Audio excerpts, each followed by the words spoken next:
दूर किसी जंगल में टूनी चिड़िया अपने दो बेटे बंटी और कुकू के साथ रहती थी। एक दिन अचानक टूनी चिड़िया की तबीयत खराब हो जाती है। माँ, क्या हुआ आपको? मुझे चक्कर आ रहा है, लग रहा है जाने का समय आ गया। कुकू बेटा, तुम अपने बड़े भाई बंटी को बुला कर ले आओ। ठीक है माँ, मैं अभी बंटी भैया को बुला कर लाता हूँ। फिर कुकू बंटी को बुलाकर ले आता है। बंटी बेटा, मैं तुम दोनों को छोड़कर जा रही हूँ। लग रहा है इस बार मैं तुम दोनों के साथ नया साल नहीं मना पाऊंगी। बंटी बेटा, तुम अपने छोटे भाई कुकू का ख्याल रखना। इतना बोलकर टूनी चिड़िया अपनी आंखें बंद कर लेती है। ये देखकर बंटी और कुकू रोने लगते हैं। बंटी भाई, माँ हमें छोड़कर चली गई। इस बार हम नया साल नहीं मनाएंगे। तुम्हें नया साल नहीं मनाना है तो मत मनाओ, मैं तो इस बार भी नया साल मनाऊंगा। और तुम मेरे घर से निकल जाओ, मैं बड़ा हूँ इसलिए यह घर मेरा है। भाई, आप ये क्या बोल रहे हो? घर तो हम दोनों का है। नहीं, ये घर मेरा है। इतना बोलकर बंटी अपने छोटे भाई कुकू को घर से निकाल देता है और मीनू नाम की कबूतरी से शादी कर लेता है। कुकू भी अपने लिए एक छोटा सा घर बना लेता है और झुनझुन नाम की चिड़िया से शादी कर लेता है। फिर कुछ दिनों के बाद नया साल आ जाता है। कुकू जी, आज नया साल है और हमारे घर में एक भी अनाज नहीं। हम क्या खाएंगे? जंगल के सारे पक्षी पिकनिक मना रहे हैं, लेकिन हमारे पास पिकनिक मनाने के लिए कुछ भी नहीं। झुनझुन, मैं अपने बड़े भाई के घर जाता हूँ, शायद वो हम पर दया करके कुछ भोजन दे दे। फिर कुकू अपने बड़े भाई बंटी के घर जाता है। तुम यहाँ, मैंने तो तुम्हें घर से निकाल दिया था, तो यहाँ क्यों आए हो?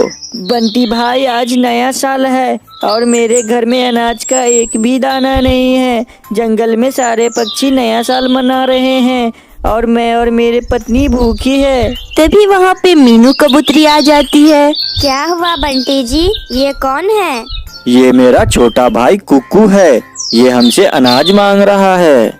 अनाज हमने बांटने के लिए थोड़ी रखे हैं। हाँ मीनू, तुम सही बोल रही हो। कुकू, तुम यहाँ से जाओ, तुम्हें कोई अनाज नहीं मिलेगा। कुकू वहाँ से उदास होकर जंगल में चला जाता है और नदी के पास जाकर रोने लगता है। अब मैं क्या करूं? झुनझुन मेरा घर पर इंतजार कर रही होगी। तभी नदी से आवाज आती है। क्या हुआ पक्षी, तुम कौन हो और क्यों रो रहे हो? रोऊं नहीं तो क्या करूं? आज नया साल है और मैं और मेरी पत्नी भूखे हैं। अच्छा अच्छा, अब रोना बंद करो। ये लो जादुई आईना, इससे तुम जितना चाहो अनाज मांग सकते हो, लेकिन अनाज के सिवा कुछ नहीं मांगना, नहीं तो तुम्हारा सब कुछ गायब हो जाएगा।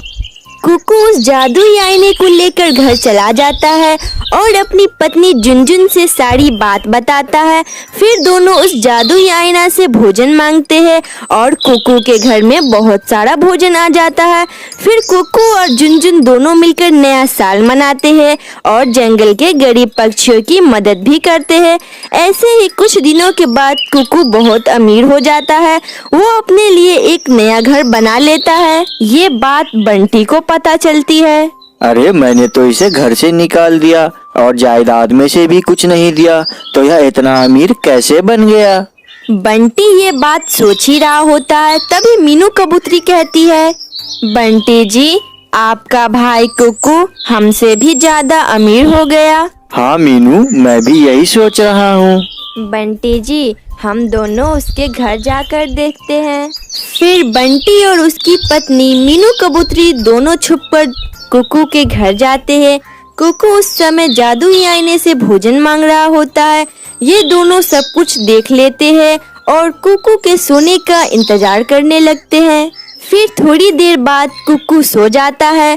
कुकू के सोने के बाद बंटी कबूतर उस जादुई आईने को चुरा कर अपने घर चले आते हैं। फिर सुबह हो जाती है। बंटी कबूतर उस जादुई आईने से कहता है, जादुई आईना, मुझे सोने के सिक्के दो। बंटी के इतना कहते ही उसका घर, पैसा सब कुछ गायब हो जाता है। ये देखकर बंटी रोने लगता है।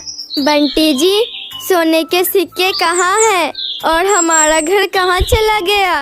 तभी वहाँ पर कुकू और उसकी पत्नी झुनझुन आ जाती है। कुकू भाई, मुझे माफ कर दो। मैं लालच में आकर तुम्हारा जादुई आईना चुरा लाया और मेरा सब कुछ गायब हो गया।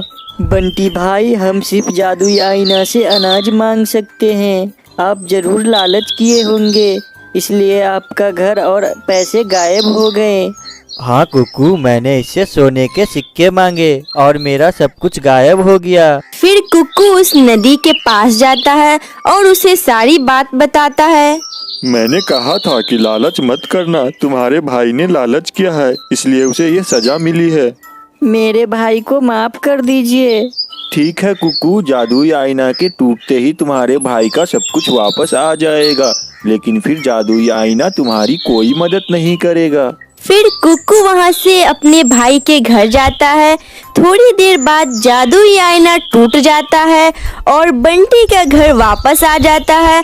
फिर बंटी और उसकी पत्नी मीनू कबूतरी दोनों कुकू से माफी मांगते हैं और फिर दोनों भाई मिलजुल कर रहने लगते हैं।